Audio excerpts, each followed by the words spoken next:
رسالت مآب علیہ السلام کی زندگی مبارک میں دیکھتے ہیں، حیات نبویہ میں دیکھتے ہیں حضور پاک علیہ السلام نے قربانی پر کیا کیا ہمیں بتایا اور کیا عمل کیا۔ حضرت جابر فرماتے ہیں مکث رسول اللہ صلی اللہ علیہ وسلم المدینہ 10 سنین یضحی، جامع ترمذی۔ فرمائے لوگو، رسالت مآب نے 53 سال کی عمر میں ہجرت فرما کر مدینہ میں 10 سال قیام کیا، اور 10 سال اللہ کے رسول صلی اللہ علیہ وسلم قربانی فرماتے رہے، 10 سال قربانی فرماتے ہیں۔ آؤ ذرا رسول اللہ صلی اللہ علیہ وسلم کے نصاب کو دیکھتے ہیں کہ کیا کوئی ایک سال ایسا بھی آیا رب کریم کے اس رسول کریم پر جب وہ اتنے مالدار ہوں، کیا ان کے پاس 52.5 تولہ چاندی جتنا مال جمع ہو چکا ہو؟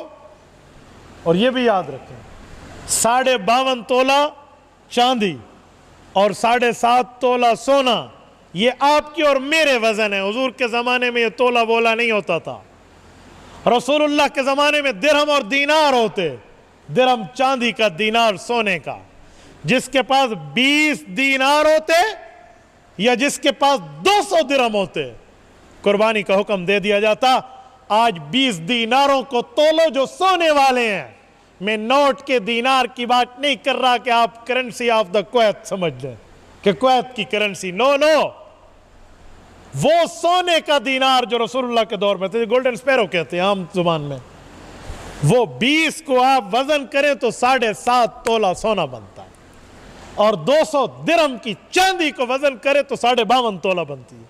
یہ جو ہم جملہ کہتے ہیں نا کہ 52.5 تولہ چاندی اور 7.5 تولہ سونا، یہ بعض لوگ پوچھتے ہیں کہ اس تولے کی ترتیب تو حضور کے پاک کے دور پہ نہیں تھی، تو واقعی نہیں تھی، لیکن وزن اتنا تھا کہ 7.5 تولہ بنتا ہے یا 52.5 تولہ بنتا ہے۔ تو جس آدمی کی ملکیت میں صرف سونا ہو تو 7.5 تولہ، صرف چاندی ہو تو 52.5 تولہ، اور اگر دونوں مال ملا کر ہیں تو پھر صرف 52.5 کو ترجیح ہوگی۔ جس بندے کے پاس ضرورت سے زائد موجود ہے، اس آدمی پر قربانی آ گئی۔ حضور پاک علیہ السلام کی زندگی کی بات کر رہا تھا۔ ان 10 سالوں میں اللہ کے رسول پر یہ کبھی نہیں رہا کہ حضور 7.5 تولہ سونا یا 52.5 تولہ چاندی کی قیمت کے مالک ہیں، یہ کبھی نہیں رہا۔ رسالت مآب علیہ السلام نے غربت میں زندگی گزاری ہے۔ اجوع یوما، و حدیث پاک میں ہے اے اللہ اشبع یوما و اجوع یوما، ایک دن کھاؤں تیرا شکر ادا کروں، ایک دن بھوکا رہوں، اس پہ صبر کروں۔ یہ رسول اللہ کے شب و روز ہے۔ اللہ کے رسول پہ کبھی قربانی واجب نہیں رہے، لیکن قربانی کی ہے۔ کیوں؟ رسالت مآب جانتے ہیں انہو لیأتی یوم القیامت بقرونہا و اشعارہا و اضلافہا، قربانی کا کوئی عضو رب ضائع نہیں کرتا۔ وہ کیا؟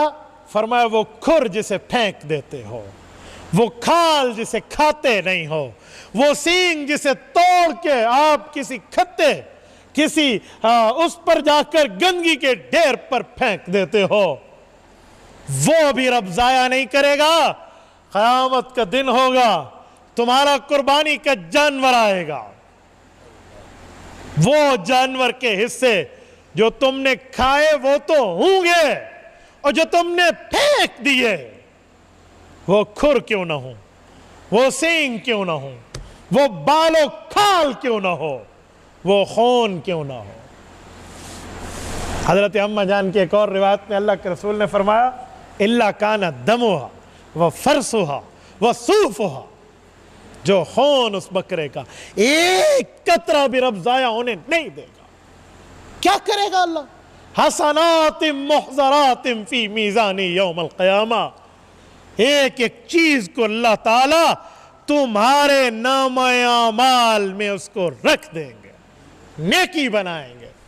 یہ رسول اللہ صلی اللہ علیہ وسلم جانتے تھے، تو اللہ کے رسول نے 10 سال قربانی کی ہے، اور ٹانک کے غیوروں ایک نہیں 2 جانور ذبح کیے ہیں۔ جامع ترمذی جلد 2 ابواب الاضاحی اٹھائیں، سیدنا حیدر کرار، حضرت علی المرتضی صاحب ذوالفقار رضی اللہ عنہ ارشاد فرماتے ہیں اضحیٰ بکبشین، اللہ کے رسول دو جانور ذبح فرماتے، جب ایک پہ چھری ہوتی تو فرماتے اللہم ھذا عنی، اللہ یہ اپنے نبی کی طرف سے قبول فرما لے، اور جب دوسرے پہ ذبح کرنے کے لیے چھری رکھتے تو اللہ سے کہتے، عرض کرتے اللہ امن لم یضحی من امتی، میرے اللہ میرے امت کے ان غرباء کی طرف سے بھی میری قربانی قبول کر لے جو قربانی کی طاقت نہیں رکھتے۔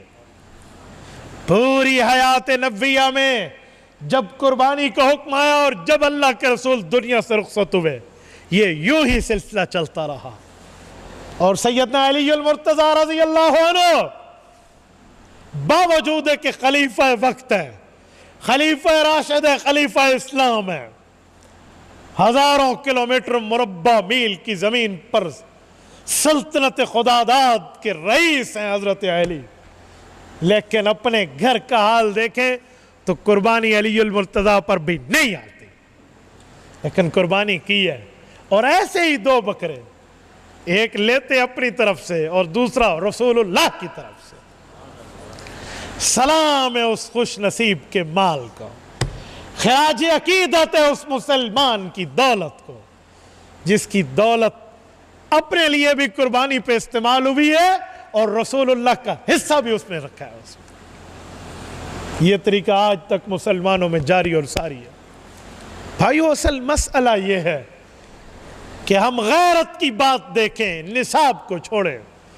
قربانی کا تعلق غیرت اسلامی سے ہے، نصاب سے ہوگا تو مفتی مولوی آپ کو بتائے دیں گے، میں آپ کی غیرت کی عمارت کے دروازے پہ دستک دے رہا ہوں۔ آج کل لوگ علماء کے پاس آتے ہیں، مولوی جی، مفتی صاحب، حضرت میرے اوپر قربانی آتی ہے؟ میں حیران ہوں اس آدمی پر، جب اس کی بچی اور بچے کی شادی ہوتی ہے نٹوے منگوائے جاتے ہیں، اس وقت پتہ نہیں کیا سے کیا موسیقی کرانے کے لیے کیا کیا آلات نہیں بلائے جاتے، لاکھوں روپے ان میراثیوں پر خرچ کر دیا جاتے ہیں، محلے کی نیندیں حرام ہوتی ہیں ان کے دکڑے بچ بچ کے۔ اس وقت کوئی نہیں پوچھتا کہ میں اس شادی پر لاکھوں خرچ کر رہا ہوں، قربانی کے حصے کے بارے میں آ جائیں گے، جی مولوی جی میرے اوپر قربانی آتی ہے۔ غیرت مر چکی ہے۔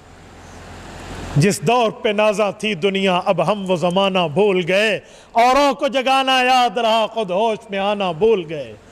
آزاد تو اب بھی ہوتی ہے مسجد کی فضا میں اے انور، جس ضرب سے دل ہل جاتے تھے وہ ضرب لگانا بھول گئے۔ منہ دیکھ لیا آئینے میں، پر داغ نہ دیکھا سینے میں، دل ایسا لگایا جینے میں، مرنے کو مسلمہ بھول گئے۔ آج ہم اس ناج پر ہیں، اس حالت پہ ہیں، اس کیفیت کا ہم شکار ہیں۔ ہم کہاں نصاب کی بات، ہاں کچھ غرباء ہوں گے جن پر قربانی نہیں آئے گی، میں اس کا انکار نہیں کر رہا، میں نہیں انکار کر رہا اس غریب کا، میں اس کی غربت کا نہ مذاق اڑا رہا ہوں، نہ اللہ میں توفیق دے۔